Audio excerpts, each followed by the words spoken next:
Hello everyone, welcome to this video. Today I'm transforming myself into one of my all-time favorite characters, or I guess real life human beings, Elizabeth I. If you haven't seen the movie with Cate Blanchett, definitely check it out because that is whom I based this tutorial off of. Getting straight to it, I'm applying a bald cap, but first I need to prep my hair by getting it as flat as possible to my head, which I did using hair glue. If you have long hair, you might want to use something like berets to secure it back, but for me the glue worked just fine. The bald cap that I'm using is a plastic one from Kryolan, which I am sliding onto my head. From there, I'm cutting off the excess, first down the middle up to the forehead, and then with Prosaide, which is an adhesive, I'm applying that directly to my forehead where I will lay down the bald cap. In my previous Dracula video, I did a similar bald cap style, except for I cut the ears out first and then glued it down. This time I'm gluing it down and then I'm going to cut the ears afterwards because I wanted to try something different and I actually ended up preferring this method more. You want to wait for that Prosaide to get nice and clear and tacky before you lay your bald cap down on top of it.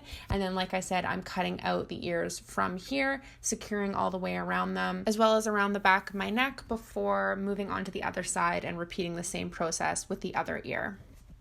And then with acetone, I'm going to begin to burn off the edges of that bald cap. Burn sounds really aggressive. It's not that aggressive, although you do want to be careful to not get this product on your eyes. Keep it to the Q-tip and then lightly rub over the edges and your bald cap will melt and disappear into your skin. Repeat this all the way around your bald cap edges until it is as seamless as possible. Next up, I'm applying a layer of Prosaide, which is the same adhesive that I used to glue this down all over the surface of the bald cap. This seals it in place so that you can paint on top of it, and I felt like this was a good time to secure the wig that I had pre-styled as well. Once the Prosaide is dry, you want to set it with some loose translucent powder and really make sure to completely cover that in powder. You don't want any stickiness left over. I put a couple of faux pearl headbands into the wig as well, which I found at Michael's craft store in the sales section. Next, to start the complexion, I'm beginning with a very, very fair shade of foundation and completely covering my face with this.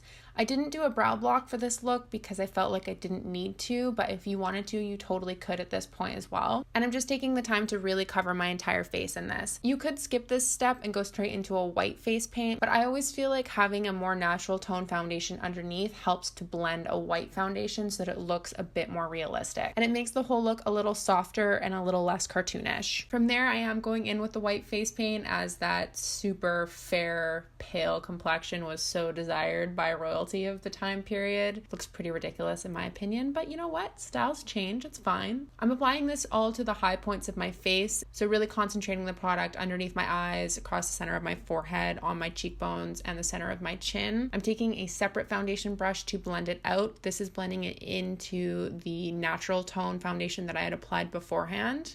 Once I'm happy with the blend and placement of that cream product, I'm setting it in place with a white powder. This powder does have white pigment to it, so it's not a translucent loose powder. It's a clown face powder. And I'm covering my entire face in that to set those cream products in place. With a spoolie brush, I'm putting some more of that white cream into my eyebrows as well as my eyelashes. This is especially important if you have darker eyebrows and eyelashes. You definitely want to block those out as well. To add some color to my cheeks, as was appropriate for the time, I'm taking a very peachy toned blush. With a fluffy brush, I'm also applying some of that into the crease of my eyelids as well.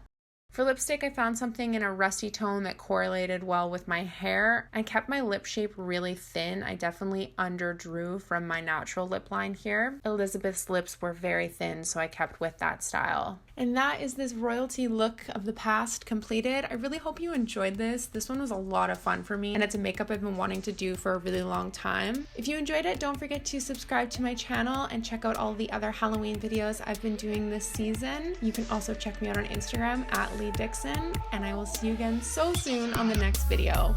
Bye!